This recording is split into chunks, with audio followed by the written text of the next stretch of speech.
اچھا شیخ صاحب، ہم اگلی جو ان کی طرف سے ایک آیت پیش کی جاتی ہے سورہ یونس کی آیت نمبر 58، جس کا میں ترجمہ پڑھ دیتا ہوں وقت کی قلت کی وجہ سے. جی کہہ دیجئے اللہ کے فضل و رحمت کی بنا پر خوش ہو جاؤ. اور اس کا ترجمہ کیا جاتا ہے بریلویوں کی طرف سے خوشی مناؤ. تو ذرا اس کے حوالے سے تھوڑا سا اس آیت کے حوالے سے ذکر کر دیجئے. لوگ کہتے ہیں نا ریفرنس دو بھائی، کیسے خوشی منا سکتے ہیں، کیسے خرچ کر سکتے ہیں. چلو بھائی ریفرنس بھی لے لو.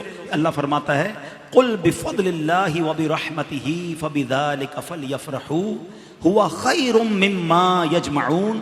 11واں پارہ سورہ یونس آیت نمبر 58. ٹھیک ہے، یاد کر لینا.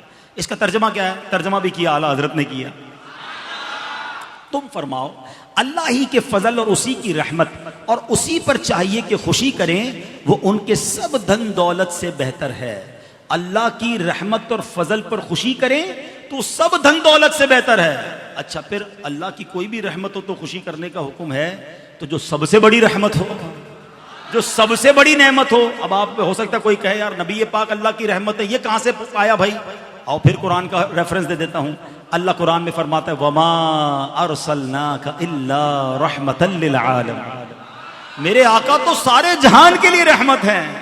احادیث میں یہ مضمون ملتا ہے، حدیث قدسی ہے، اے محبوب تجھے نہ بناتا تو یہ کائنات ہی نہ بناتا.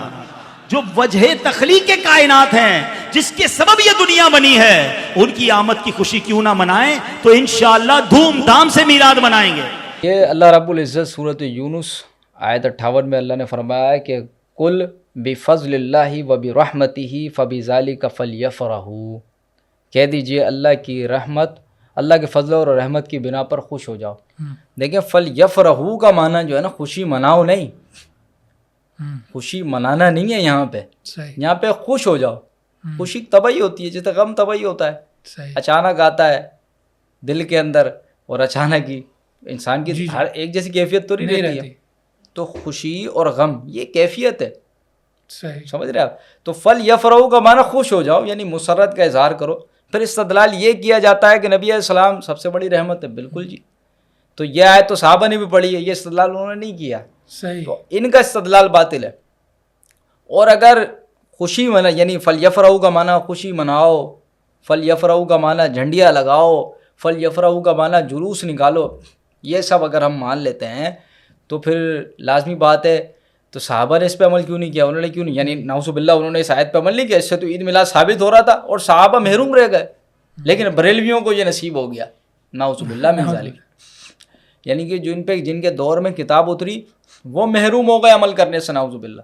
لیکن بریلویوں کو یہ سعادت ہو گئی، وہ بعد میں آ کے عمل کر رہے ہیں. صحیح. اچھا کتنی بڑی جہالت ہے. اور لغت عرب جو ہے نا اس ترجمے کا ساتھ نہیں دیتی ہے خوشی مناؤ، بلکہ فرحہ کا معنی خوش ہونا ہوتا ہے، خوشی محسوس کرنا، خوش ہونا، نہ کہ یہ کہ عید میلاد منانا. اللہ تعالیٰ نے منافقین کے بارے میں کہا جو اس سے غزوہ تبوک سے پیچھے رہ گئے تھے، تو اللہ نے کہا فرح المخلفون. تو پیچھے رہ جانے والے منافق جو تھے غزوہ تبوک میں خوش تھے. وہ تو یہ انہوں نے جلوس نکالے، جھنڈیاں لگائیں ہیں، کچھ بھی نہیں ایسا تو کچھ، یا نعرے وارے بھی مارے انہوں نے، تو کچھ بھی نہیں. یعنی وہ خوش ہوئے، منافق خوش ہوئے اس بات کے اوپر. تو اس کا معنی یہ ہے. اور جیسا کہ ایک روایت کے اندر بھی آتا ہے صحیح بخاری کے اندر کہ سورہ بقرہ کی آیت 187 جب نازل ہوئی تو یعنی کہ حدیث کے اندر آتا ہے صحابہ کو بڑی خوشی ہوئی. فَفَرِحُوا بِهَا فَرْحًا شَدِيدًا، یہ بخاری کے اندر موجود ہے، 1915 نمبر حدیث ہے. تو بخاری رکھی ہوئی ہے میرے پاس، اس کے اندر انٹرنیشنل نمبرنگ جو ہے دارالسلام کی وہ 1915 ہے. تو اب کیا کریں، صحابہ نے جھنڈیاں لگائیں؟ نہیں ایسا کچھ. تو پھر تو ایک نئی عید شروع ہو جائے گی. اس آیت کی خوشی میں صحابہ نے عید منا لی. تو بھائی یہاں اس دن بھی جشن منائے، اس دن بھی. اور بریلوی کیوں نہیں مناتے ہیں پھر؟ صحابہ نے تو آیت کی خوشی، فریحوا کا لفظ آ گیا نا، فَفَرِحُوا بِهَا فَرْحًا شَدِيدًا، بالکل واضح طور پر موجود ہے.